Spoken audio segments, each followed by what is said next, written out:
In sports which involve physical contact, like hockey, there is always the potential for serious injuries. As a hockey safety person or trainer, you must be prepared for all types of injuries and situations, especially emergency situations. The Emergency Action Plan is essential for every hockey team, regardless of level, and will better prepare you for serious injury situations. A properly managed EAP will save valuable time, which is critical with all serious injuries. Allow you to control the injury situation and attend to the injured player until medical assistance arrives. Allow proper medical referral of the injury.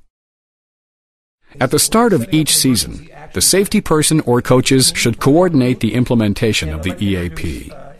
The EAP is a very simple concept to implement and requires the appointment of 3 individuals: the charge person, the call person, and the control person.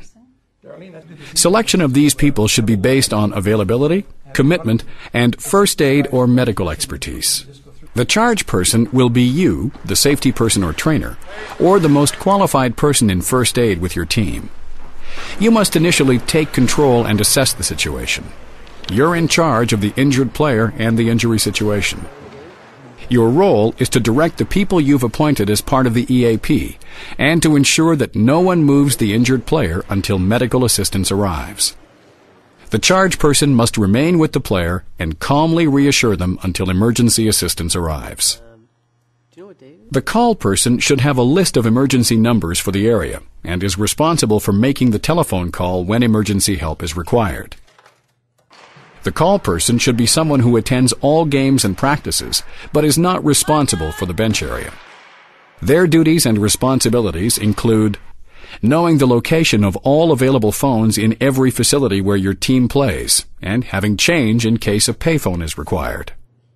Knowing the name and location of every arena in which your team plays. Communicating with the charge person to determine if emergency assistance is required, and reporting back to the charge person after making an emergency call to provide estimated arrival time. Communicating with the control person to keep them updated. The call person may also meet emergency personnel and direct them to the point of entry and the injured player. The control person is responsible for controlling the crowd and other participants to ensure the EAP is executed effectively. Their responsibilities include ensuring that teammates, other participants, and spectators are not in the way of the charge person or emergency medical personnel and the injured player. Working with officials to send both teams to their benches and or dressing rooms until the ambulance has left with the injured player. Discussing the EAP with parents and or guardians and opponents and informing them of the steps taken. Ensuring a proper room is available to attend to the injured player if requested by the charge person or emergency personnel.